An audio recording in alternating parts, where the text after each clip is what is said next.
पायलटने दादांचं विमान मुद्दाम खाली आपटलं. कौटुंबिक अडचणींमुळे पायलटला ब्लॅकमेल करण्यात आलं होतं का? रोहित पवारांना शंका. मोठा स्फोट करण्यासाठी विमानामध्ये अतिरिक्त इंधन ठेवण्यात आल्याचाही दावा. विलिनीकरणानंतर आम्ही एनडीएमध्ये जाणार ही गोष्ट काही लोकांना आवडली नाही किंवा दादाच एनडीएतून बाहेर पडतील म्हणून एक गट नाराज होता.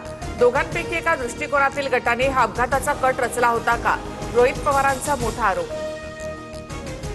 1100 डिग्री तापमानावर तासभर जळालं तर ब्लॅक बॉक्स याचं नुकसान होतं. कागद, मोबाईल फोन शाबूत, मग ब्लॅक बॉक्सच कसा जळाला? रोहित पवारांकडनं शंका व्यक्त.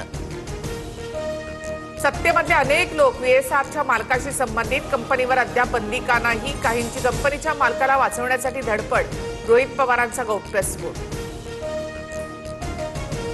हा सरणावर स्वतःची पोळी भाजून घेण्याचा प्रकार. राधाकृष्ण विखे पाटलांची रोहित पवारांवर टीका. तर पुरावे तपास यंत्रणांना द्या, पत्रकार परिषद कशाला? चंद्रकांत पाटलांचाही रोहित पवार यांना सल्ला. अजित पवारांच्या अपघात प्रकरणाच्या सीबीआय तपासासह VSR कंपनीच्या मालक आणि संचालकांची चौकशी व्हावी. राष्ट्रवादीच्या नेत्यांची मुख्यमंत्री फडणवीसांकडे मागणी. फडणवीस लवकरच गृहमंत्री शहांकडे मागणीचा पाठपुरावा करणार. विलिनीकरणाच्या चर्चेआधी दादांनी एनडीएची परवानगी घेतली होती. विलिनीकरणाला एनडीएचा ग्रीन सिग्नल होता. चर्चेसाठी मुंबई, बारामतीत 9 बैठका. बैठकीत उपस्थित असलेल्या पवारांच्या एका बड्या नेत्याची TV9 मराठीला माहिती. जयंत पाटलांच्या घरी विलिनीकरणासाठी 13 बैठका झाल्या. विलिनीकरणानंतर खासदार अमोल कोल्हे प्रदेशाध्यक्ष झाले असते. अजित पवारांची इच्छा होती. रोहित पवारांची माहिती. सध्या राष्ट्रवादीच्या विलिनीकरणावर कोणतीही चर्चा होणार नाही. 26 फेब्रुवारीला राष्ट्रवादीचे अध्यक्ष सुनेत्रा पवार होतील. प्रफुल्ल पटेलांची स्पष्टोक्ती. पुण्यातील भिगवणमध्ये तरुणीचं अपहरण झाल्याचा दावा. अयान शेख आणि अझहर शेख यांनी अपहरण केल्याचा कुटुंबियांचा आरोप. तर अपहरणाच्या आरोपानंतर पडळकर, संग्राम जगतापांच्या उपस्थितीत हिंदू जन आक्रोश मोर्चा. हे अपहरण नाही तर स्वतःच्या मर्जीने मुलासोबत गेले. अपहरण झालेल्या मुलीचा व्हिडिओ समोर, तर मुलीचा जबरदस्तीनं व्हिडिओ तयार करून नातेवाईकांसह पोलिसांना पाठवला जातोय. पडळकर यांचा दावा. नंदनवन निवासस्थानी राज ठाकरे, उपमुख्यमंत्री शिंदेमध्ये अर्धा तास बैठक. KDMC मधील स्वीकृत नगरसेवकांसह सध्याच्या राजकीय हालचालींवर चर्चा झाल्याची सूत्रांची माहिती.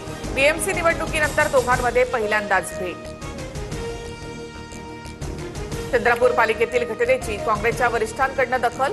चंद्रपूरमध्ये काँग्रेसचा महापौर का नाही? विजय वडेट्टीवार, धानोरकर यांच्याकडे चौकशी. तर महापौर का झाला नाही याबाबत समिती नेमली जाणार, सूत्रांची माहिती. बांगलादेशी फेरीवाल्यांच्या विरोधात भाजप नेते किरीट सोमय्या आक्रमक. क्रॉफर्ड मार्केटमध्ये सोमय्यांकडनं पाहणी. मुंबईत दादागिरी जाणार नाही असं म्हणत परवान्यांवरून पालिका अधिकाऱ्यांनाहीच विचारला जाब.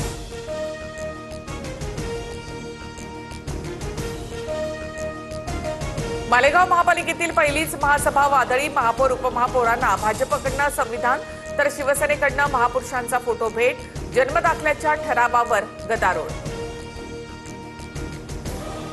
महाराष्ट्रामधील राज्यसभेच्या 7 जागांसाठी 16 मार्चला निवडणूक. शरद पवार, रामदास आठवले, प्रियांका चतुर्वेदी यांच्यासह दिग्गज खासदारांची टर्म संपणार.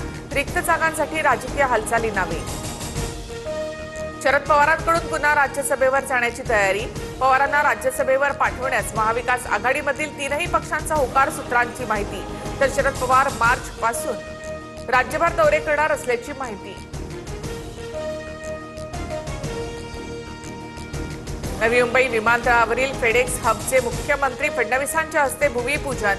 विमानतळावरून मालवाहतूक करण्यासाठी हे हब महत्त्वाची भूमिका बजावणार. नवी मुंबई विमानतळावरून येत्या जूनपासून आंतरराष्ट्रीय विमानसेवा सुरू होणार. मध्यपूर्वेत अमेरिकेची मोठी लष्करी हालचाल. F-22, F-35, F-16 सह 50हून अधिक लढाऊ विमानं तैनात.